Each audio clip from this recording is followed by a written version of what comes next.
the challenges I had was like I had a gap, and my USMLE journey didn't go as planned. Like my credentials were not as I hoped for. So we have classes on each and every aspect of match, like this pre-match program. Because I feel like people should know what is expected of them during the rotation, and your confidence, your proactive approach really helps you in getting a good letter of recommendation. But yeah, I'm very thankful to Sarthi because they helped me a lot, first of all, in post-application preparation on how I should be networking, what should be my targets, and how to function on that like part. Your letter of intent, that matters so much. I mean, it's difficult, and maybe because I remember I got an interview, I wrote a letter of intent, and the next day I got an interview. Good morning, good afternoon, good evening, everyone. And today's webinar is a special one from USMLE Sarthi. As you can see, we have our former students, Dr. Garvita Singhal and Dr. Maria Jahan, and others will be joining as well. We want to understand how they selected programs. That is the main kind of umbrella under which we will do it today, how the program selection happens. But of course, we'll cover other topics, what challenges they faced as an IMG, how did they overcome, so on and so forth. Okay, so that's the agenda for the webinar today. But before, so the first step is, what is the timeline for the upcoming season? So it's an important one if you are applying for this season. So I want to quickly go over the timeline. So hopefully this is all visible to you. Let me just make sure it is. So June 24th is the first day when ERAS token becomes available for purchase. So, in about a week to 10 days, the ERAS tokens will be available. Make sure to remember this date.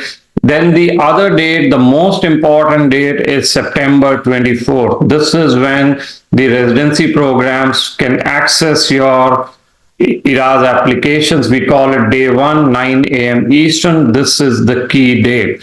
So there is a confusion always, which is what is this September 3? September 3 is when applicants will begin submitting their ERAS applications. You can actually submit your ERAS application completed, etc. on September 3. However, residency programs will have no access to it till 24th. So you students use this period to maybe finish a rotation in September, grab the LORs and so on and so forth. Next question, is there any difference when I apply September 3rd, September 4th, September 5, September 23? There is no difference. So take as much time as you want. Just meet the September 24, 9 a.m. deadline Eastern. Now remember that LORs can take up to a week to get uploaded. So make sure your LORs are submitted, whosoever is submitting, by September 15th. Okay. And then the rest of the season we can go over in the subsequent webinars. It is not that important. Next year, Feb rank order list deadline will open. Of course, between September and Feb, you will interview. We'll come to that. The D-Day for you guys is March 17, when the match results are out. For those of you who go into SOAP, again, what is SOAP? We will discuss in a subsequent webinar. That is, March 19. So for now, the most important date is June 24, when you can actually buy the ERAS token, and September 24. These are the two important dates to keep in mind. Then quickly, in terms of the visa update, all of you should be aware that there are certain countries that are on a visa ban. Things can change, so maybe that ban will be reversed, maybe not, we don't know yet. But there are countries that are on visa ban. Secondly, due to social media vetting, some of the J1 visa interviews and all are on a pause, but we do expect the visa pause to go away sometimes next week. So those are some of the visa related highlights that I wanted to just go over. With that, let me first invite our speaker, Dr. Garvita Singhal. Garvita, welcome. And, why don't you introduce yourself, and then let's talk about the challenges you faced what are your tips for the students who are there maybe applying this season? And then, of course, how did you select your programs? Thank you, Pavan sir. Hello, everyone. I am Garvita Singhal. I am currently a PGY1 at an internal medicine residency program in Tucson, Arizona. And I matched in the 2024 cycle. I'll be soon transitioning to PGY2. So it's very nice to meet you all. First of all, I feel that in my journey, particularly, the biggest challenge was COVID, and doing the rotations and scheduling electives was hard to begin with. Of course, for IMGs, we all know there are several hurdles. USCE is a big one, and getting proper research experience and also scores matter a lot. And once you're done with all that and finally you apply, then the whole different thing is dealing with the application cycle. And we all try to be here in the US during the application cycle so that we can do more rotations, build connections, and then move further from that. So these are some of the challenges I faced as well. But yeah, I'm very thankful to Sarthi because they helped me a lot, first of all, in post-application preparation on how I should be networking, what should be my targets, and how to function on that part. Along with that, a very important thing that we have to keep in mind is your application itself. So the personal statements, the ERAS CV, and the letters, everything is very important. And these should be properly reviewed by experts who can tell us how we are formulating everything for submission. So these are some of the things that I focused on mainly. And definitely, I'm again stressing on the part that post-application, once you have submitted your application, things don't end after that. The communication, being here and constantly being in touch with people is the most important thing that you can do, because each program receives thousands of applications every year, and it's easy to get unnoticed in such a huge pile of applications. So these are some of the things. And coming back to our main agenda for this webinar, how to apply basically for the programs. So applying to the programs is a huge daunting task because there are several programs that are available for you to apply. So the first thing that you have to keep in mind is to apply broadly. Being an IMG, I felt that there are definitely specific geographical regions that I wanted to be in, but applying broadly is the key to application process. So you have to go through all the programs, and this is a huge task. There are several resources that you can use. Definitely there are some like Residency Explorer, then we have American Medical Association program list, and finally we have USMLE Sarthi that provides you with a customized list for you as well. So I used these three for myself, and then I went state-wise. So in state-wise, I'll share my screen and will show you my original list. And it has some of the factors that I considered, but there are some other as well. So I'll just share my screen now.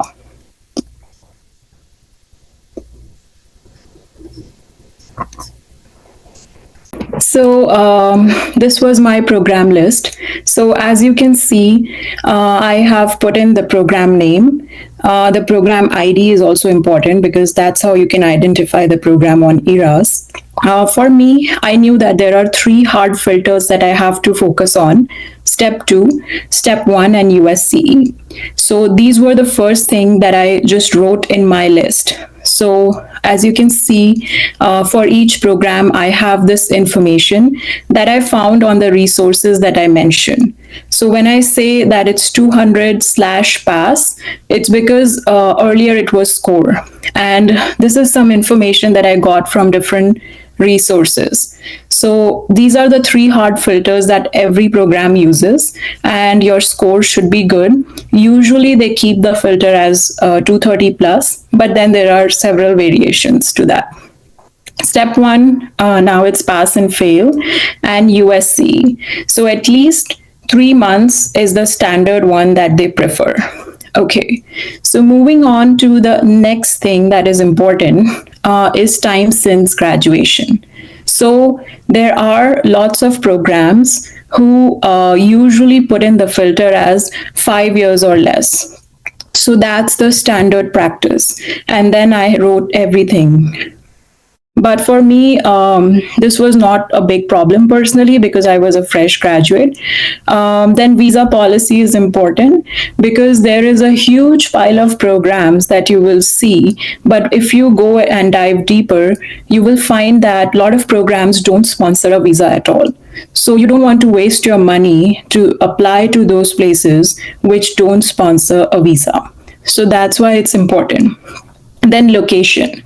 So as I said, for me, I wanted to go to a particular geographical region, but try and apply everywhere. And even though you will find that some places are less IMG friendly, but their filters will suit you, your current credentials. So do apply to them as well. This was another column that I considered was IMG friendliness. So these are some of the things that I considered. Along with that, definitely Residency Explorer does provide us with percentage of IMGs in that program. And if you want to spend more time doing that, you can go to the program website and see the residence profile. So that should be helpful as well. But my method of approaching this was actually going state-wise. So I went alphabetically, and I went starting from Arkansas, Arizona, Alaska, everywhere.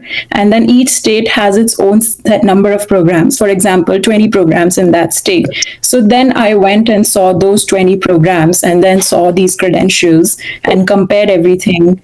And then finally I applied. So that was my process of applying to programs. Then I've again just narrowed my list down because this actually helped me in contacting the programs. So when I was doing the Excel sheet, I wrote the coordinators' details so that I can do the post submission communication with them, like sending letters of interest. So that was there. And then signaling is important.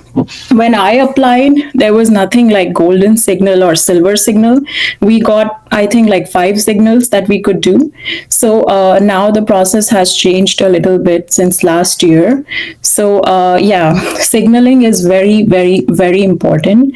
And programs, I was reading one report that said that a lot of programs considered if you're signaling them, they are considering those students for the interviews. So do make sure signaling works. You have to compare your credentials. That if you're applying to a place, you should see that if your credentials match these standards or not, and then signal them. I know like university programs will have a tough filter to pass. So signal them only if you feel that your credentials match those things. They are IMG friendly. And now, the third less important thing that comes, first of all, you have to get a residency. Then the other thing that you should focus while applying is the fellowship positions. So it's always better if the program has in-house fellowships. So that is something else that you could consider while applying. So these are some of the things that I considered, and I made my list accordingly, and then I applied. And that's how the post-interview communication works. Well, thank you. Thank you very much, Garvita. This was excellent. So in terms of your criteria, your strategy, I think very, very comprehensive. So there is a question, how do we signal the program? So I'm assuming the student, so once you have the ERAS token, and I guess when you are applying to the program, only then you can signal, right? So it's all done within the ERAS platform, correct? Okay. Thank you, Garvita, and I know you are very busy. You are a resident yourself, so thank you for your time, and thank you for helping the IMGs. I appreciate it. Thank you, Bhavan sir. I also next time you enjoy come to joining Phoenix, this let me know. webinar. It's always good to connect with this whole community. Yeah. Sure, I will. Thank you. Absolutely. Thank you. All right, take care. Bye.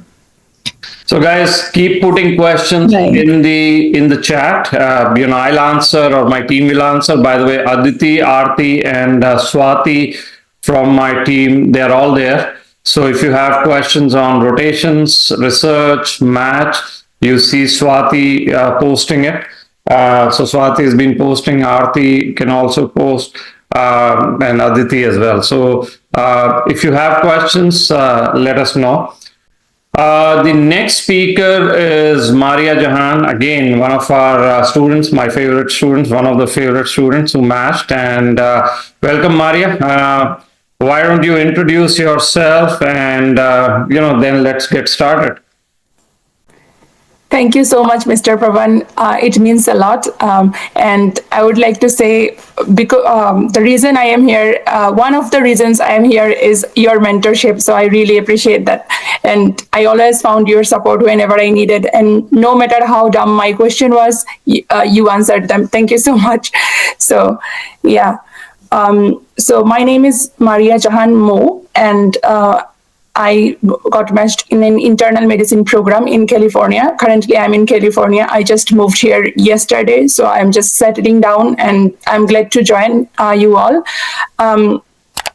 Yeah, and the first question is like what challenges I faced and how I overcame it. So I will basically speak for the older IMGs and who don't have like not so great credentials. So I will speak for them actually. Like, yeah.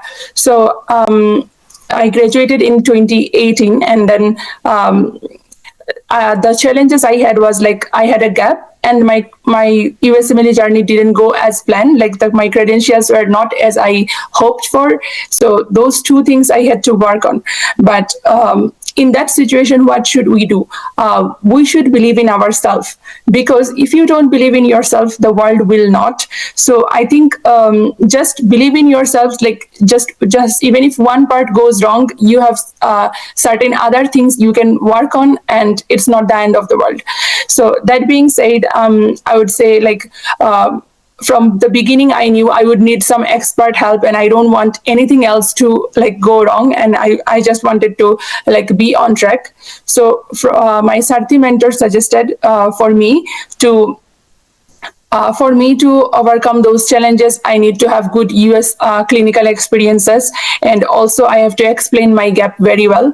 So I just started taking US clinical experiences very seriously. I took it from Sarthi. So what it does is like we are IMGs, we're not very familiar with the US system, and we always feel kind of like we don't belong here, and the imposter syndrome is real, and you feel lack of confidence. So once you get exposed to those situations, you know how to talk confidently, and you have to like take space, and you know you belong there. So yeah, so those things are important. Like Sarthi really helped me manage rotation. I was not able to find any by myself. And like and also after that, for me, I knew from the beginning I wouldn't get like 10, 12, maybe if I get 4 or 5 interviews, that is great. So that's what actually happened. So I worked on my interview skills. Like it's not only what you say, like we can memorize the world's best phrases, but if we are shaky, if we are nervous, and it looks like I'm not the person who is saying it, like it will not work. Just work on how you say it also, like how you present those information also. Like and also I learned Spanish. I really took some time. I took a tutor and learned Spanish, and I used Duolingo. But rather than that, I used a personal tutor to learn Spanish, because I knew I have to make my CV as strong as possible in other side. And most important thing is step 3. I got a better, or in fact you can say good score in step 3. Many people will say step 3 doesn't matter, it's just a pass fail. But for older IMGs, step 3 does matter. It makes all the difference. Focus on your step 3. If you have something, if in your credential that will be considered as red flag, just work on step 3 and try to get a good score. It matters for older IMGs. And also for selecting the program, I would say the first thing I look at was visa. So I just looked at which programs provide J1 visa. If it is not giving J1 visa, it's over for me, because I'm visa requiring. So then I looked at the credentials they ask for, if I'm eligible to apply into those programs. And then I saw if they have any score cutoff or something. So here one thing is really important for older IMGs. I would differ from the first speaker a little bit. For older IMGs, it's not that you apply to 300 or 400 programs, because we will need some kind of professional connections or something. So be strategic in applying in those programs. Be realistic. Separate your dream program from the realistic program. So that is very important. For me, I made another mistake. I provided gold signals to the programs I dreamed for, but actually it should be all the programs should match your credentials. It's important to be realistic with IMGs, and so that's one thing I would say. Be strategic. I wouldn't say apply broadly. I would say apply to the right programs. So apply to the right programs for me was helpful. And here I have a list of the programs, all the programs I applied to. So I am going to produce the link for that and put it in the chat box, because if I show the screen, nobody will be able to notice or something. And how my list can help is all the programs were IMG friendly, and they were a little bit flexible about the score cutoff and everything. So I think anybody can look at it and just match for your credentials. So these things I pulled it up from the ERAS CV. It's list of all the programs I applied to. Here you can see the email address. You can send letters of interest using those emails, and there is a phone number too. There is a phone number as well. So if you in your free time, you can just get email to those programs, show your strong interest, and maybe you can send letters to the program coordinators and how you want to match. And if you are a local, and if you stay around those programs, you can let them know I'm local applicant. That really helps. I got one interview by this. I used to live in Albany back then, so I wrote to three of the programs. I wrote that I live in the area. One of them interviewed me. So yeah, that is important. If you are local, and you must let them know. And also these programs are IMG friendly and flexible, as I said. So yeah, that much I would say. And I have a short list just to check if I have missed anything.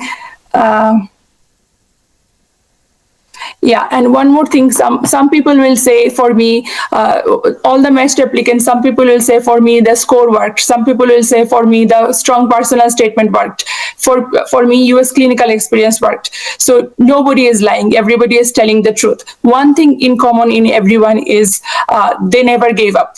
As long as you are doing something in the right direction, you will go somewhere. Sometimes you will feel stuck, but you are going somewhere, trust me, as long as you are trying. So maybe if suppose you are doing a volunteering, you would think, oh, it's a free task, why would I waste my time? But it will add to your CV. It will show a person, show how you are as a person, you care about the community. And also you might learn some communication styles, like volunteering in the hospital, because we are IMGs, we are not native speakers. We might adapt their styles also. As long as you are moving or doing something productive, you are learning something. Be the best version of yourself, and somebody will notice. Yeah, thank you. Very, very impressive, Maria. And to all our listeners, Maria has really improved in her confidence. I think one of the key things for your match, I personally felt, was improve in confidence, right? Step three, yes, and other things, yes. But I think it is the confidence that showed improvement, and that was the best part I could see. Thanks to Sarthi for that. I got from all the mentors, including you, like just be confident. So I worked on that. Thank you so much. Yeah. So again, thank you, Maria. I know you just moved yesterday. A lot of things going on, but you took time out for IMGs. Appreciate it, and good luck. And California is just next door, so whenever you visit Grand Canyon, let me know. I know you are based on Arizona, and I would love to meet a outstanding mentor like you in person. Like, thank you to the entire Sarthi team, Aditi, Arati, and everyone really helped me with everything, and they were very responsive. Thanks to the Sarthi team, and good luck to all the IMGs. You got this. Thank you. Thank you, Maria, and we'll talk to you later. Thank you. Yeah, take care. Bye. Let's move on. Hang on 1 second. I want to make sure that I can read the questions, and then I want to answer some questions before we move on. So there was a question on H4 dependent visa, planning to apply for 2026 match.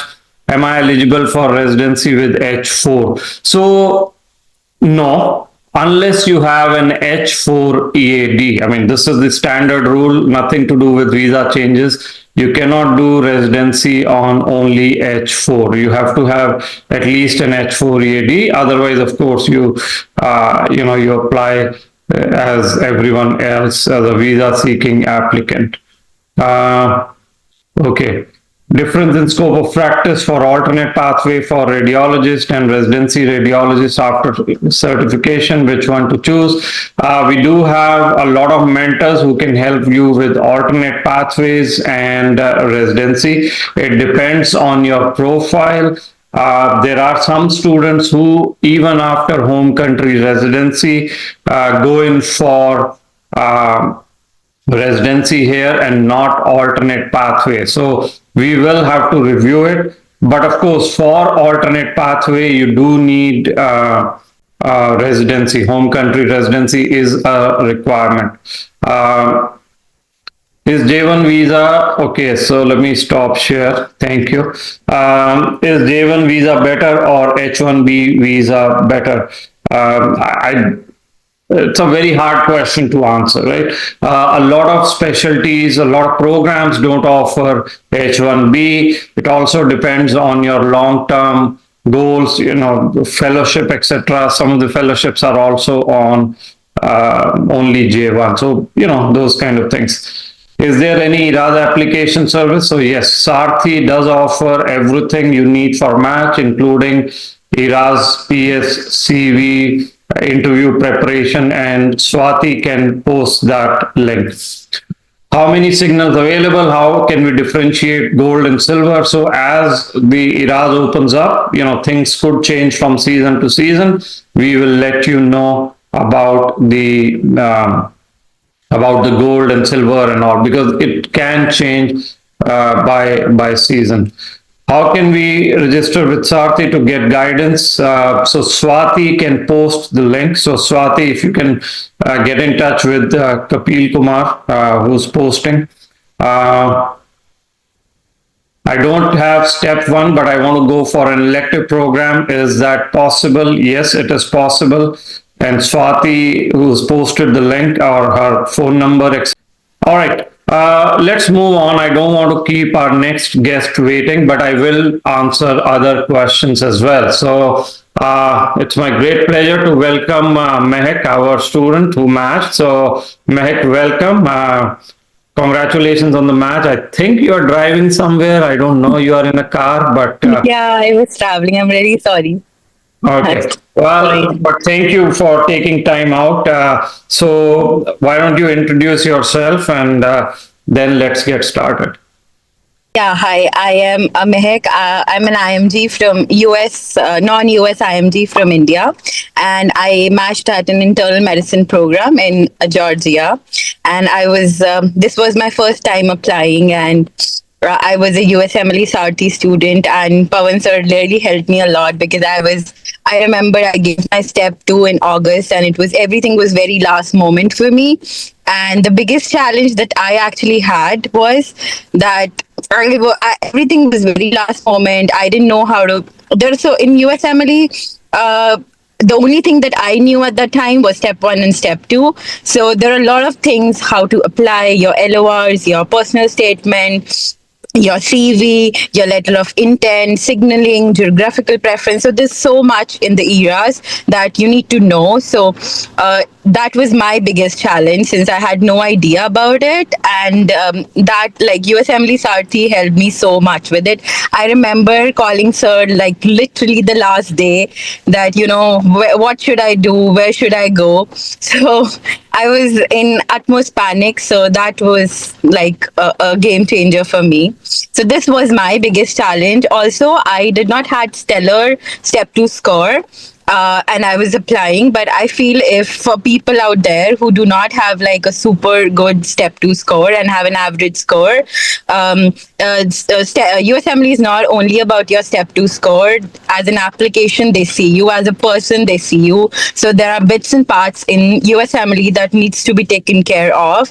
And if you have a very strong application, you can just apply. I had like second thoughts on applying on internal medicine, but then if you have a strong application, you have good interviewing skills, and you write and reach out to the right people, I think you can do this very easily. I mean, it's not that easy a path, but then it's totally doable. So yeah, so I'm here. I want to share some tips and tricks that I used in my journey. And to begin with, step 2 scores, obviously I spoke about it. Giving step 3 is also a good idea. I did not had step 3, but then I saw there's actually a difference for people who give step 3. So even if you are in the interview season, just write your step 3 before March. And also that way, doors open for you to getting an H1B visa instead of a J1 visa. Apart from that, something that my application had was a US clinical experience. I had university clinical experience. I think that helped me, and also the letter of recommendations. That was a plus in my application. Also, I wanted to share about letter of recommendations because I feel like people should know what is expected of them during the rotation, and your confidence, your proactive approach really helps you in getting a good letter of recommendations. During my interviews, 2 or 3 people actually talked about my LOR. So if you have strong letter of recommendation, that goes a very high. I mean, that's really good because these are from US people, and that speaks about you as a person. Also, if you cannot get university LORs, always try to get into places which take IMGs, because that's another good way.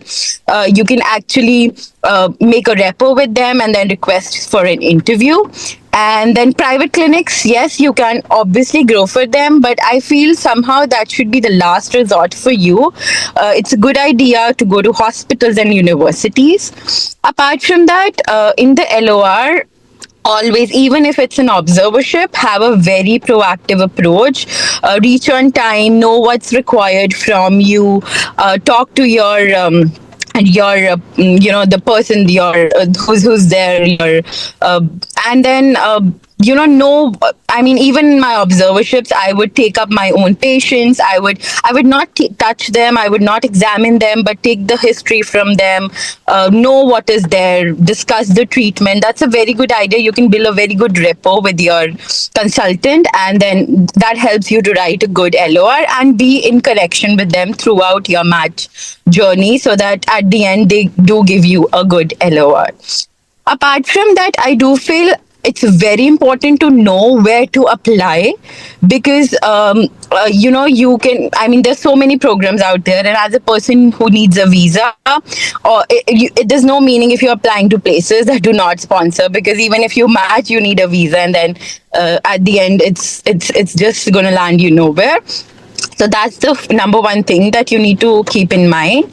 Apart from them, I do feel also reach out and apply to places where you have your connection, maybe your college alumni, your state alumni, or your country alumni, because those are the places that have a higher chance of taking you in. So keep that in mind while applying. Don't just randomly, I mean, this is a project, like go for like 15, 20 days, just do research and apply very strategically.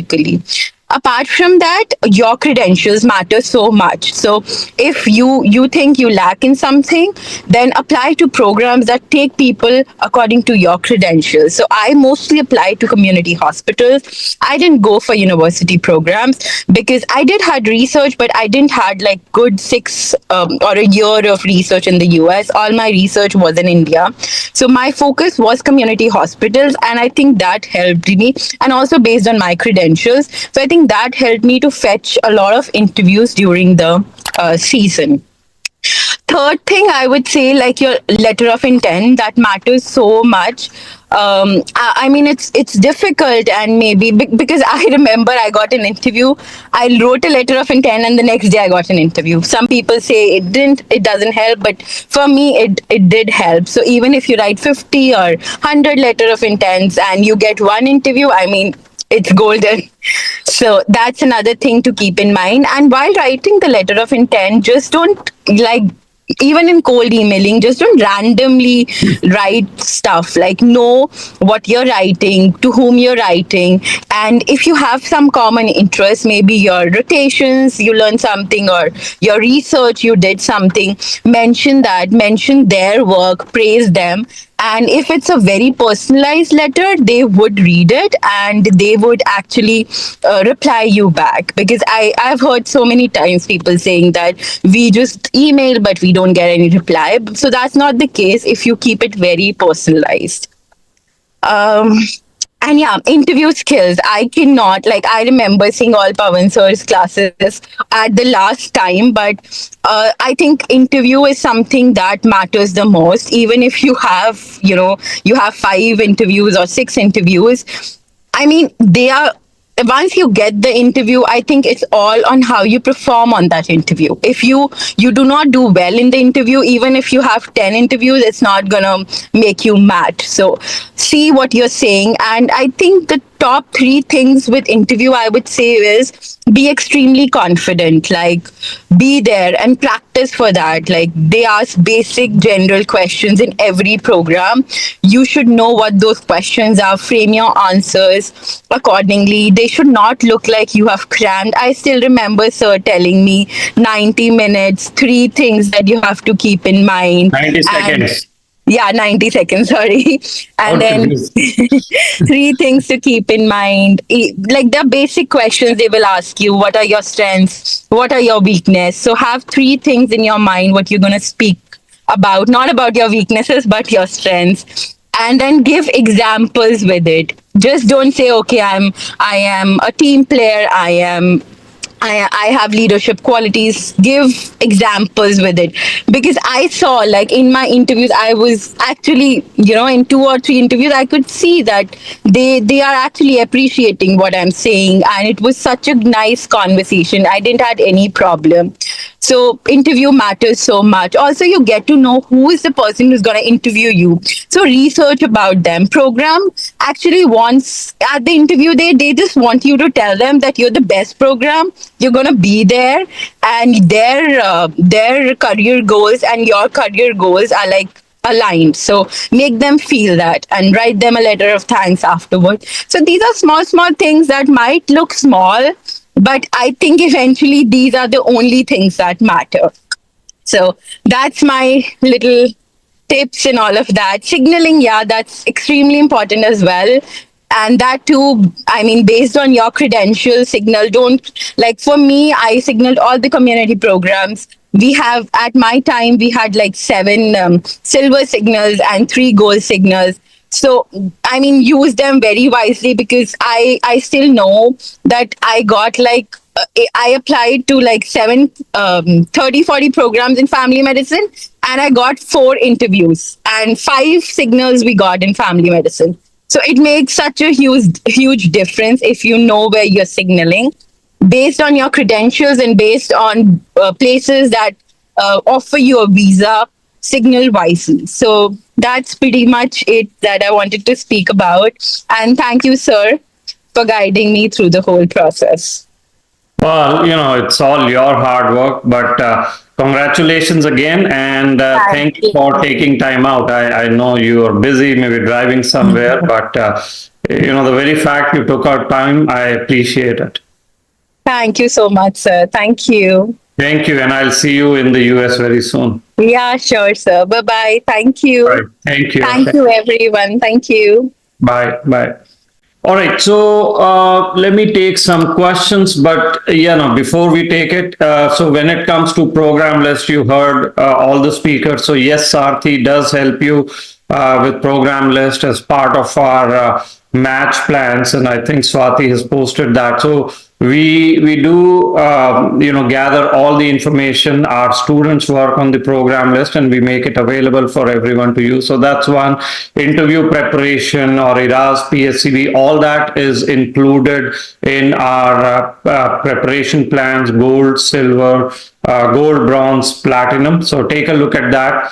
The other thing, for those of you who may be still on the fence whether I'm applying this season or next season, or you have visa issues, we have something called a flexible match plan that Swati, if you can post that link, you basically don't have to worry, no fee increases, you still get all the classes, everything that we do, and then you add on to the next season. So flexible match plan is also something you should consider. And of course, if you need help with rotations or research, let us know. We do have rotations even now in the last 3 months that we can help with. Okay, can you please give some details for fellowship match for radiology alternate pathway? I mean, it is, as the name suggests, alternate pathway. The applications will open up. I generally recommend students to apply to both residency as well as alternate pathway. And it depends on your profile. Like I said, Anup, we have a lot of mentors. A lot of our students pick either way. Many match in alternate pathway, many match in residency. So it's hard for me to say which one you should pick, but our mentors can help you.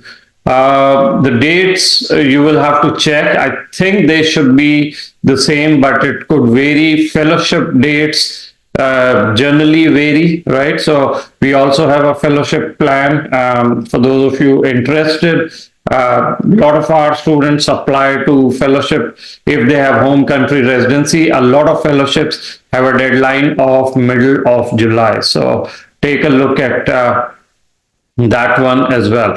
So I also wanted to now go over some of the other important thing, IMG friendly states, IMG friendly pre-match programs, things like that, right? So that is something I wanted to show you all. And we looked at the timeline, we looked at everything, and now let's look at some of the other things. So first, I wanted to show you, the in terms of various specialties, can you match, or what does it take to match in various specialties? So we have a series of blog, and we have a series of blogs here.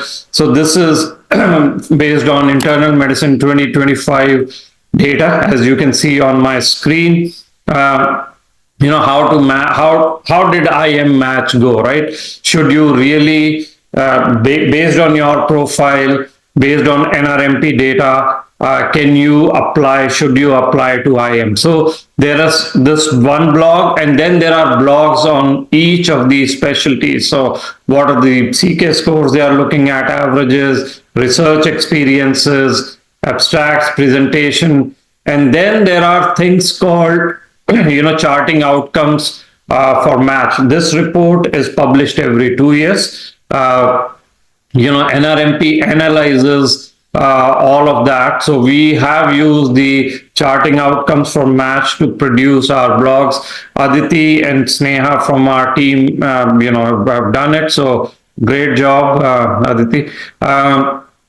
So look at this, and Aditi, I'm not going to go over each one of these specialties, but Aditi will post the links, and then you can also see what we do in the various research and rotations to help you align your profile with this. So there's a comprehensive blog on our website in IM, FM, psychiatry, pathology, neurology, pediatrics, so all 6 specialties. Take a look at that. So that is something they should all work, and it'll give you a very good sense of the programs. Okay. Then the next I want to show you are, our speakers have spoken about top programs, right? So I want to show you, again, this is from NRMP, this is a select list, but I want to show you top programs in various specialties.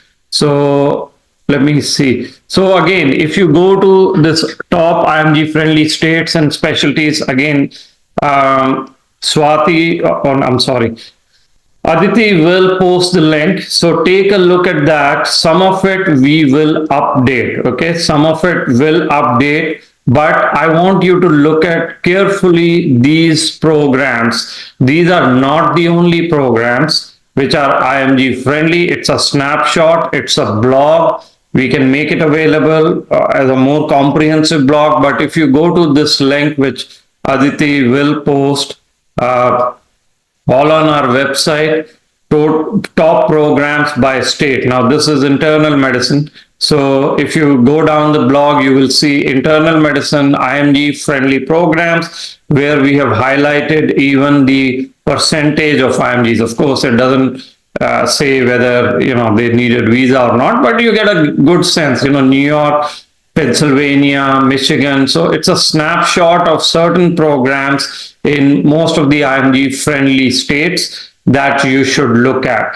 Again, we have made this list for all specialties which are IMG friendly, and Aditi is going to post that link.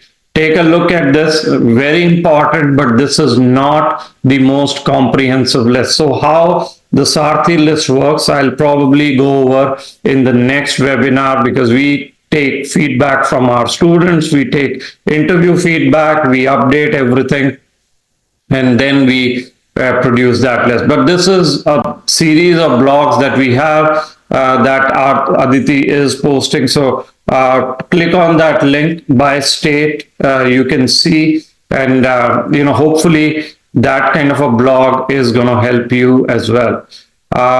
Okay, so we went over that. Now let me see if there are questions before I get to the other part of the webinar. So any questions based on what we discussed so far before I move on? And again, I'll keep this webinar open for later also, so that you can grab the links. These are important links. If you need to set up time with us, Swati is posting a link, so we can go over your profile and help you. Kapil is asking, how do I choose preferred locations? So what you're asking is very important. And again, I want to wait till 24th of June to see how ERAS application has changed this year, because they do make changes every year.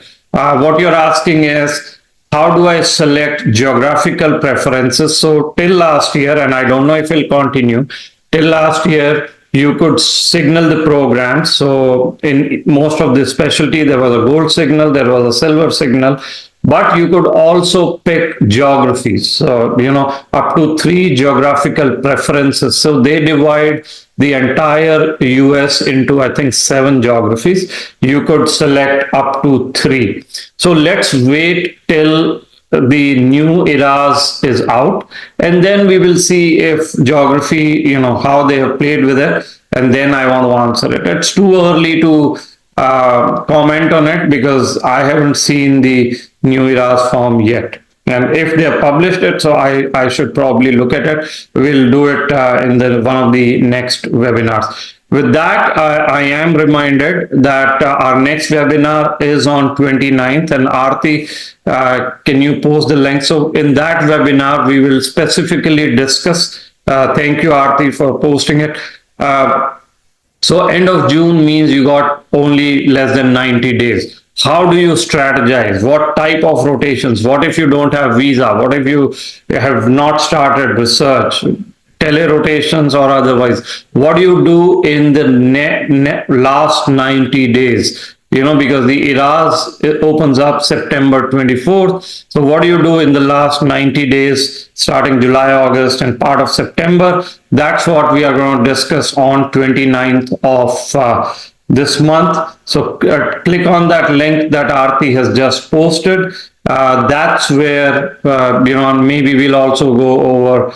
By that time, we would have reviewed the ERAS. So we can go over that as well.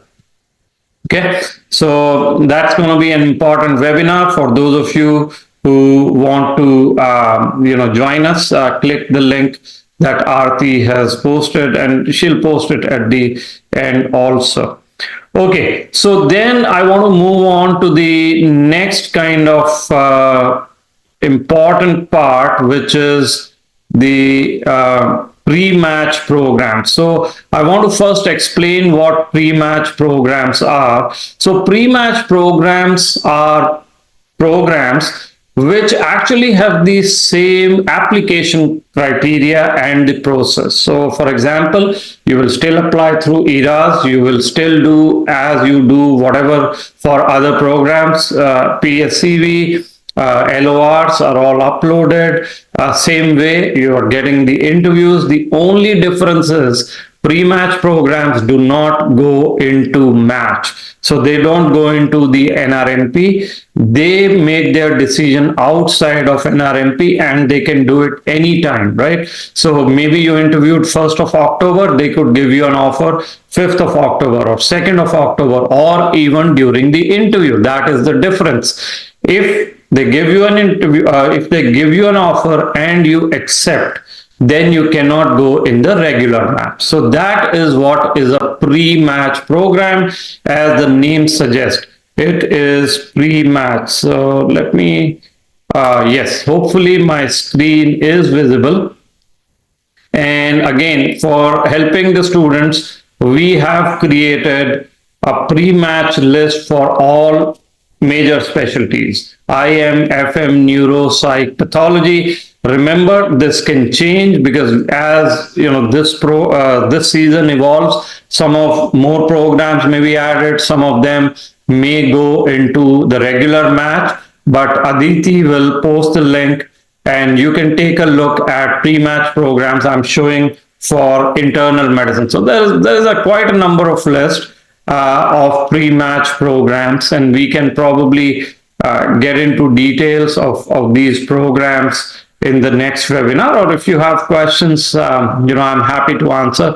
But what I wanted to tell you was pre-match programs or pre-match strategy can also be an important strategy because you don't have to do anything extra. It's the same application, same process, but there is always a confusion. What is a pre-match program? Where do I find the list? So now you know where do you find the list. Go to our blogs. This is the list. As the ERAS opens up, you can look at these programs and apply to them. Remember, they are not going to go in NRMP. Okay. So I'm showing the internal medicine list, but Aditi will post the link to other specialties also. And this is something that we discuss as part of our classes, right? So classes are not just ERAS, PS, and CV. Classes go in all aspects of match, especially which programs to apply, which programs not to bother with. If you have a lot of money, you can throw it on all 600 programs in internal medicine. 30 times 600, 18,000. But we help you select the programs, what are pre-match programs, what is a pre-match strategy. All of that we discuss in our plans. Okay, the important thing which I think I should highlight is our classes. So we have classes on each and every aspect of match, like this pre-match programs, or how do you select programs, or how do you send letter of intent, or how do you ask for an LOR? How do you reach out to programs for asking for observation? How do you use social media to actually reach out? So classes on all aspect of the match. So someone is asking, can you please show the list again? So I don't know which list. I showed so many lists, but I'm assuming you are talking about pre-match program list. So Aditi would have posted the link. I was not looking at chat, but here it is. So, if you go to or wait for Aditi to post the blog link, this is the pre-match program list as of last year. Remember, it will change. Maybe some new programs will be added, internal medicine only, and maybe some programs will go out. So Aditi, if you have not posted it, please post the link to the blog. This is all on our website. So take your time, no rush. Okay, no rush. It's a lot of programs, but I'm just showing it to you again. It's an open website. You can take a look. Okay. Again, the important thing that many of our students mentioned was interview preparation. So Maria, for example, as I mentioned, she really improved in her interview skills, especially challenging for older graduates. She spoke about imposter syndrome, which I like. There are times when you will feel you're an outsider. You don't know much about the system. What is EMR? How do you manage that? How do you present cases? How do you interact with, say, a hospice service or a pharmacy here in the US, where in your own countries, these concepts may not be there. What is hospice? I mean, not many people know outside US, right? How do social workers interact with physicians? So all of this is important to learn, and we teach all of that as part of our interviews preparation, as about classes. There are 80 plus classes, so you can all take a look at the links that Sarthi has been posting. With that, let me open up for questions. Like I said, next week, or not next week, but on 29, there will be another webinar. We'll try to do webinar every 2 weeks. So on that webinar, we will talk about how to plan the last 90 days of your ERAS application. So Aarti, if you can post that link again for those who are interested. But now let me open up for questions. Any questions that you may have on rotations, research, match, I will take it. Can you please talk a bit about outreach, which match students said? So outreach means, how do you connect with the programs? For example, Maria was very forthright in saying she had low score. I think other applicants also have low score. So you have averages, you have lower scores, some of them may have a 10. How do you make sure you are not eliminated as part of the filter? We spoke about filters, how programs use filters. So outreach is all about avoiding the filter. Outreach can be in various types. Go to conferences. I send a lot of my students to conferences. I encourage them to go to conferences and network. So networking is one part. How do you use social media? How do you actually write emails to the program director to ask for rotations, research, maybe not research, but rotations? So all that is part of outreach. Before application, after application, all of that is part of outreach. When will pathways open? Any update? I'm as in dark as you are. ECFMG, has a way of working. They should open up any day now, any day. I don't know when, right? It could be tomorrow. It could be later in June. I think they are also struggling with this visa uncertainty and maybe handling a lot of other issues, but it'll open up. So it generally has opened up in June every year. Okay. Do we need to be ECFMG certified for pre-match eligibility? Yes, pre-match programs typically will want, everyone will typically want ECFMG certification. So you should try and target ECFMG certification before you put in your application before September 24th. Again, timeline, detailed discussion, we do it in our classes. So, take a look at that. How is NY Reach program for observership? I'm not going to be able to comment on specific programs unless, maybe you put a link. I will have to research it. I don't comment on any other programs. I'm sorry. So I can only comment on our programs, just to be professional about it. Can you guide, okay, what is the question? Can you guide what should be the ratio for our experiences in terms of USCE, volunteer research, etc.? Excellent question. This is something, it shows me some analytical thinking behind the ERAS CV. So great. What probably a lot of you may or may not know, ERAS has only 10 experiences that you can write about. Of course, hobbies are separate, but I think the question is, how do I structure those 10 experiences? Number one, well-rounded. Number two, depends on the specialty.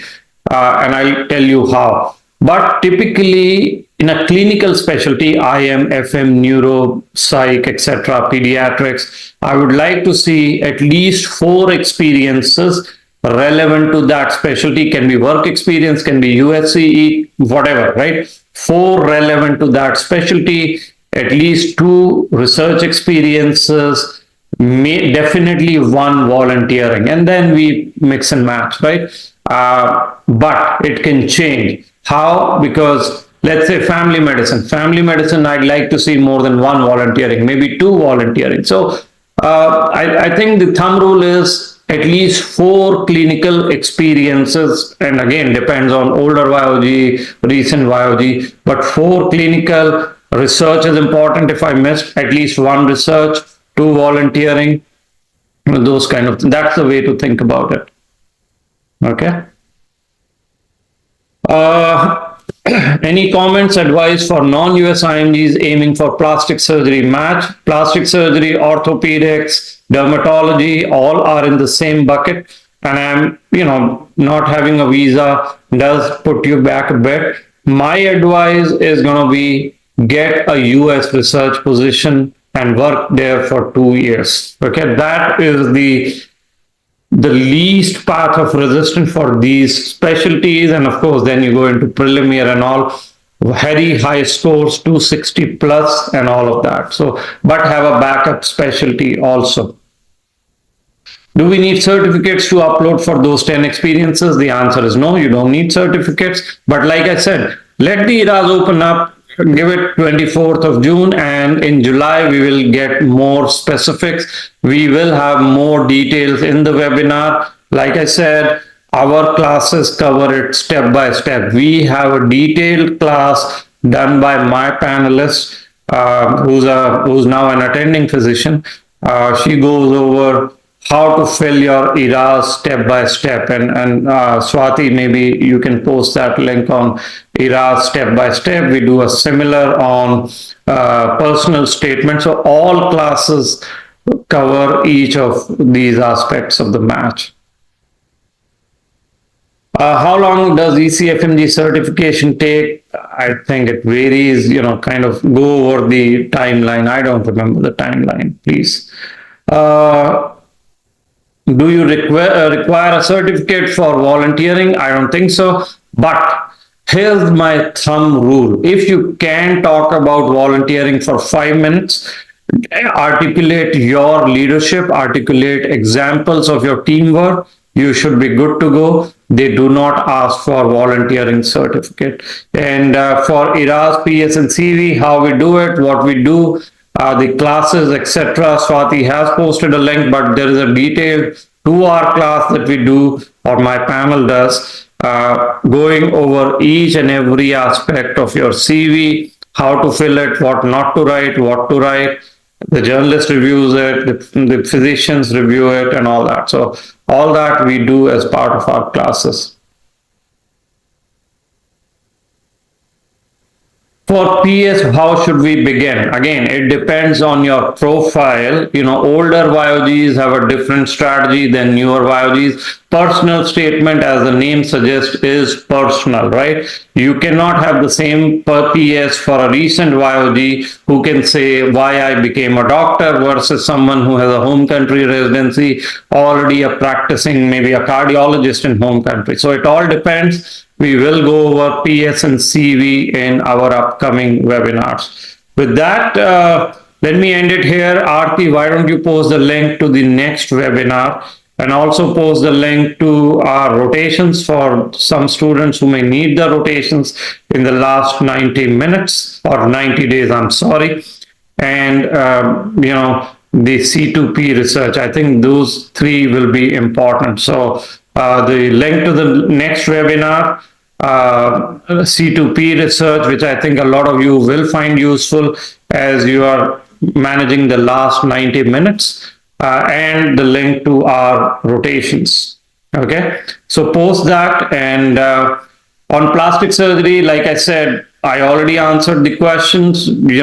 What matters, what does not matter, we will take it in the next webinar. So, but the most important thing is a very high score and 2 years at least of US research. Without that, matching into plastic surgery can be very, very hard for an IMG.